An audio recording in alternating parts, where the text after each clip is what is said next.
ಸ್ನೇಹಿತರೆ, ಮೀಡಿಯಾ ಮಾಸ್ಟರ್ಸ್ಗೆ ಸುಸ್ವಾಗತ. ಗೆಳೆಯರೆ, ಅದು ಯುದ್ಧ ಇರಲಿ, ಶಾಂತಿಯ ಕಾಲನೇ ಇರಲಿ, ಒಂದು ದೇಶ ಅಪಾಯಗಳಿಂದ ದೂರ ಇರಬೇಕು, ಸುರಕ್ಷಿತವಾಗಿರಬೇಕು ಅಂದರೆ ಆ ದೇಶದ ಬೇಹುಗಾರರ ಕೆಲಸ ತುಂಬ ದೊಡ್ಡದಿರುತ್ತೆ. ಒಳಗೆ ಮತ್ತು ಹೊರಗಿನ ಚಟುವಟಿಕೆಗಳನ್ನು ಗಮನಿಸೋದು, ಕೌಂಟರ್ ಇಂಟೆಲಿಜೆನ್ಸ್ ಮಾಡೋದು, ಶತ್ರುಗಳನ್ನು ವಂಚಿಸೋದು, ಭ್ರಮೆಯಲ್ಲಿಡೋದು ಇಂಥವೇನು ಒಂದಾ ಎರಡ.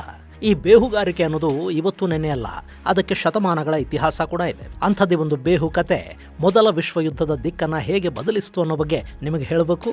ಲೆಮನ್ ಸ್ಪೈ ಅಂತಲೇ ಹೆಸರುವಾಸಿಯಾದ ಬೇಹುಗಾರನೊಬ್ಬನನ್ನು ಹಿಡಿದುಕೊಂಡ ನಂತರವೂ ಕೂಡ ಅವನ ದೇಶವನ್ನು ಹೇಗೆ ವಂಚಿಸಲಾಯಿತು ಅನ್ನೋ ಅತ್ಯಂತ ಕುತೂಹಲಕಾರಿ ಕಥನ ಇದು. ಹಾಗಾದರೆ ತಡ ಯಾಕೆ, ಬನ್ನಿ ನೋಡೋಣ.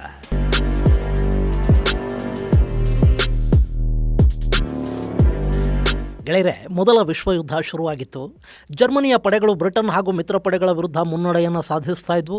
ಜರ್ಮನರ ಅಟ್ಟಹಾಸಕ್ಕೆ ಯುರೋಪ್ ತತ್ತರಿಸಿ ಹೋಗ್ತಾ ಇತ್ತು. ಜರ್ಮನರ ದಾಳಿಗೆ ತುತ್ತಾಗ್ತಾ ನಾನಾ ಕಡೆಗಳಿಂದ ವಲಸಿಗರು ಸುರಕ್ಷಿತ ಪ್ರದೇಶಗಳನ್ನು ಹುಡುಕ್ತಾ ಬರ್ತಾ ಇದ್ರು.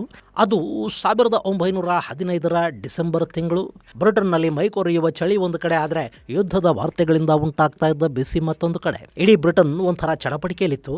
ಅವತ್ತು ಅಲ್ಲಿನ ಹಲ್ ಬಂದರಿಗೆ ಬೆಲ್ಜಿಯಂನ ನಿರಾಶ್ರಿತರನ್ನು ತುಂಬಿಕೊಂಡ ಹಡಗೊಂದು ಬರುತ್ತೆ.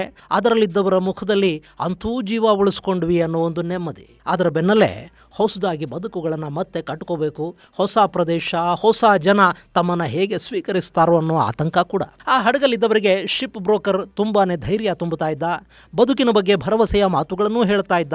ಅವನ ಹೆಸರು ಲಾರೆನ್ಸ್ ಕೋಹೆನ್.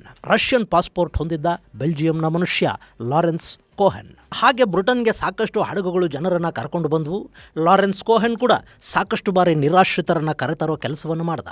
ಅವನು ಲಂಡನ್ನ ಬ್ಲೂಮ್ಸ್ಬರಿ ಪ್ರದೇಶದ ಗಿಲ್ಫ್ರೆಡ್ ಸ್ಟ್ರೀಟ್ನ 28ನೇ ನಂಬರ್ನ ಮನೆಯಲ್ಲಿ ವಾಸ ಮಾಡ್ತಾ ಇದ್ದ. ಸಾಕಷ್ಟು ಬ್ರಿಟಿಷ್ ನೌಕಾಪಡೆಯ ಅಧಿಕಾರಿಗಳ ಜೊತೆ ಸಂಪರ್ಕದಲ್ಲಿದ್ದ. ತುಂಬಾ ಆಕರ್ಷಕ ಮೈಕಟ್ಟವನದ್ದು, ದಪ್ಪ ಮೀಸೆ, ಉದ್ದದ ಕೋಟು, ಗಂಭೀರವಾದ ನೋಟ ಹಾಗೂ ಅತ್ಯಂತ ಸ್ನೇಹಮಯಿ ವ್ಯಕ್ತಿತ್ವ. ಲಂಡನ್ನಲ್ಲಿ ಅವನ ಸ್ನೇಹಿತರ ವಲಯ ಕೂಡ ತುಂಬಾನೇ ದೊಡ್ಡದಿತ್ತು ಮತ್ತು ಅದು ವಿಸ್ತರಣೆ ಕೂಡ ಆಗ್ತಾ ಹೋಗ್ತಾ ಇತ್ತು. ಗೆಳೆಯರೆ, ಅವತ್ತಿಗೆ ಯುದ್ಧ ಚರಮಸೀಮೆಯನ್ನು ಮುಟ್ಟಿತ್ತು. ಬ್ರಿಟನ್ನ ಸೇನೆಯ ಮೇಲೆ ಜರ್ಮನಿ ಮುರುಕೊಂಡು ಬೀಳ್ತಾ ಇತ್ತು. ಅವರ ಪ್ರತಿ ಚಲನವಲನಗಳು ಮೊದಲೇ ಗೊತ್ತಾಗ್ತಾ ಇವೆಯೇನೋ ಅನ್ನೋ ಹಾಗೆ ಮಿತ್ರಕೂಟದ ಸೇನೆ ಎಲ್ಲಿಗೆ ಹೋದರೂ ಅಲ್ಲೊಂದು ಆಂಬುಷ್ ಸಿದ್ಧ ಆಗ್ತಾ ಇತ್ತು. ಅವರ ಮೇಲೆ ದಾಳಿಗಳು ನಡೀತಾ ಇದ್ವು. ಈ ಮಾಹಿತಿಯೆಲ್ಲ ಶತ್ರುಗಳಿಗೆ ಹೇಗೆ ಗೊತ್ತಾಗ್ತಾ ಇದೆ? ಬ್ರಿಟನ್ನ ಸೇನೆ ಇದನ್ನು ಪತ್ತೆ ಮಾಡೋದಕ್ಕೆ ತನ್ನ ಮಿಲಿಟರಿ ಇಂಟೆಲಿಜೆನ್ಸ್ MI5ಗೆ ಆದೇಶವನ್ನು ಕೊಡ್ತು. ಸರಿ, ಅಲ್ಲಿ ಬೇಹುಗಾರಿಕೆ ಆರಂಭ ಆಯಿತು. ಆದರೆ ಸೇನೆಯ ಮಾಹಿತಿಯನ್ನು ಯಾರು ಕಳುಹಿಸ್ಕೊಡ್ತಾ ಇದ್ದಾರೆ ಅನ್ನೋದನ್ನು ಪತ್ತೆ ಮಾಡೋದು ಹೇಗೆ? ಸೇನೆಯಲ್ಲೇ ಶತ್ರುಗಳ ಬೇಹುಗಾರರೇನಾದರೂ ಇದ್ದಾರಾ? ಸಾಕಷ್ಟು ಅನುಮಾನಗಳನ್ನು ಇಟ್ಕೊಂಡು, ಪ್ರತಿಯೊಬ್ಬರ ಮೇಲೂ ಒಂದು ಅನುಮಾನದ ಕಣ್ಣಿಟ್ಕೊಂಡು ಪ್ರತಿ ಸಂಶಯವನ್ನು ನಿವಾರಿಸಿಕೊಳ್ಳೋ ಕೆಲಸ ಅಲ್ಲಿ ಶುರುವಾಯಿತು. ಅದರ ಭಾಗವಾಗಿ ಪೋಸ್ಟಲ್ ಇಲಾಖೆ ಮೇಲೆ ಕೂಡ ಒಂದು ಕಣ್ಣನ್ನು ಇಡಲಾಯಿತು. ಶತ್ರುಗಳಿಗೆ ಮಾಹಿತಿಯನ್ನು ತಲುಪಿಸೋದಕ್ಕೆ ಯಾವ್ಯಾವ ವ್ಯವಸ್ಥೆಗಳನ್ನು ಬೇಹುಗಾರರು ಬಳಸಬಹುದೋ ಆ ಎಲ್ಲ ವಿಧಾನಗಳನ್ನು ಕೂಲಂಕಷವಾಗಿ ಗಮನಿಸ್ತಾ ಕೂತ್ಕೊಳ್ತು MI5. ಅದರ ಭಾಗವಾಗಿ ಇಡೀ ಬ್ರಿಟನ್ನಲ್ಲಿ 5,000 ಮಂದಿಯ ತಂಡವನ್ನು ಪೋಸ್ಟ್ ಆಫೀಸುಗಳಲ್ಲಿ ಎಲ್ಲ ಪತ್ರಗಳನ್ನು, ಅದರಲ್ಲೂ ಅಲ್ಲಿಂದ ಹೊರದೇಶಗಳಿಗೆ ಹೋಗುವ ಪತ್ರಗಳನ್ನು ಸ್ಕ್ಯಾನ್ ಮಾಡಿಸೋದಕ್ಕೆ ಅಂತಲೇ ಕೂಡಿಸಲಾಯಿತು. ಅಲ್ಲಿ ಬಹುತೇಕ ಮಹಿಳಾ ಸಿಬ್ಬಂದಿಯನ್ನು ನೇಮಕ ಮಾಡಲಾಯಿತು. ಈ ಮಧ್ಯೆ ನೆದರ್ಲ್ಯಾಂಡ್ಸ್ನ ರೋಟರ್ ಡ್ಯಾಮ್ಗೆ ನಿರಂತರವಾಗಿ ಪತ್ರಗಳು ಹೋಗ್ತಾ ಇರೋದು ಈ ಸಿಬ್ಬಂದಿಯ ಗಮನಕ್ಕೆ ಬರುತ್ತೆ. ಆ ಎಲ್ಲ ಪತ್ರಗಳು ಒಂದೇ ನಗರದ ಹಲವು ಪೋಸ್ಟ್ ಬಾಕ್ಸ್ಗಳಿಂದ ಬರ್ತಾ ಇದ್ವು. ಸಹಜವಾಗಿ ಆ ಬಗ್ಗೆ ಒಂದು ಅನುಮಾನ ಶುರುವಾಯಿತು. ಆ ಪತ್ರಗಳನ್ನು ಬಿಚ್ಚಿ ಓದಲಾಯಿತು. ಆದರೆ ಅದರಲ್ಲಿ ಅಂಥದ್ದೇನು ವಿಶೇಷ ಕಾಣಲಿಲ್ಲ.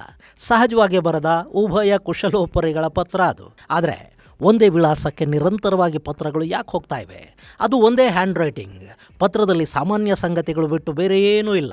ಇನ್ನು ಆ ಪತ್ರಗಳಿಂದ ಹೋಗ್ತಾ ಇದ್ದ ಸಮಯಕ್ಕೂ ಬ್ರಿಟನ್ ಸೇನೆಯ ಮೇಲೆ ದಾಳಿ ಆಗ್ತಾ ಇದ್ದ ಸಮಯಕ್ಕೂ ಮ್ಯಾಚ್ ಆಗ್ತಾ ಇತ್ತು. ಹೀಗಾಗಿ ಆ ಪತ್ರಗಳ ಬಗ್ಗೆ ಒಂದು ಅನುಮಾನ ಶುರುವಾಯಿತು. ಅದನ್ನಲ್ಲಿ ಸೆನ್ಸಾರ್ ಮಾಡೋದಕ್ಕೆ ಕೂತ ಮಹಿಳಾ ಸಿಬ್ಬಂದಿ ಮೇಲಧಿಕಾರಿಗಳ ಗಮನಕ್ಕೆ ಆ ಪತ್ರಗಳನ್ನು ತಗೊಂಡು ಬಂದರು.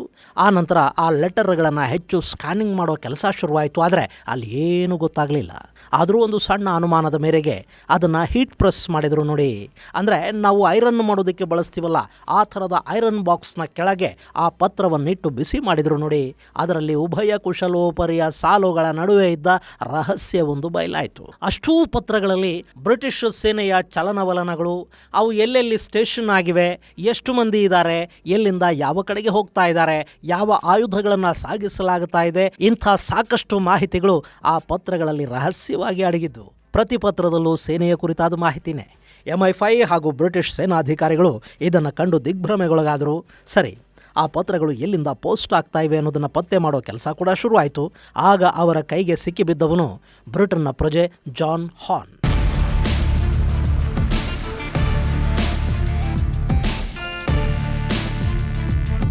ಮಿಲಿಟರಿ ಇಂಟೆಲಿಜೆನ್ಸ್ನ ಅಧಿಕಾರಿಗಳ ಕೈಗೆ ಯುದ್ಧ ನಡೆಯುವಾಗ ಒಬ್ಬ ಬೇಹುಗಾರಿಕೆಯ ಸಂಶಯದ ಮೇಲೆ ಸಿಕ್ಕಿಬಿದ್ರೆ ಅವನನ್ನು ಅವರು ಸುಮ್ಮನೆ ಬಿಡ್ತಾರಾ? ಹಾಕೊಂಡು ರುಬ್ಬೋದಕ್ಕೆ ಶುರು ಮಾಡಿದ್ರು. ಅವನಿಗೂ ಹೆಚ್ಚು ಹೊತ್ತದನ್ನೆಲ್ಲ ಸಹಿಸ್ಕೊಳ್ಳೋ ಶಕ್ತಿ ಇರಲಿಲ್ಲ. ಅವನು ಬಾಯಿ ಬಿಟ್ಬಿಟ್ಟ. ಈ John Horn ship broker Lawrence Cohen ಇದ್ನಲ್ಲ, ಅವನ ಹತ್ರ ಕೆಲಸ ಮಾಡ್ತಾ ಇದ್ದ. ಅವನ ಅಸಿಸ್ಟೆಂಟ್ ಥರ.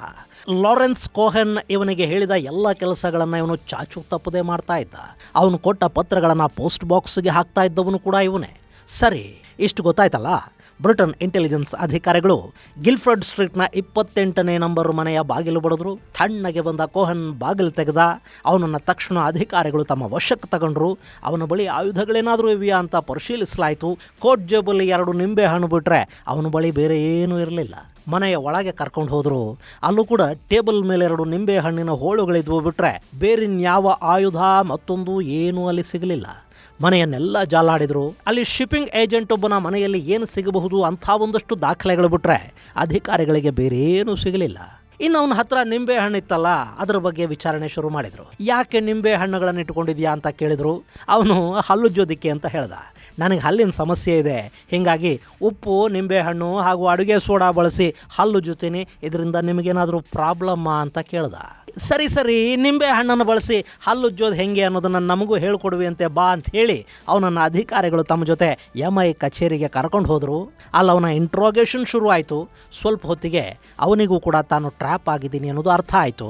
ಅವತ್ತು ಹಾಗೆ MI5 ಅಧಿಕಾರಿಗಳು ಹಿಡ್ಕೊಂಡು ಹೋದ ಕೋಹೆನ್ ಇದ್ನಲ್ಲ, ಅವನ ಹೆಸರು the lemon spy Karl Muller.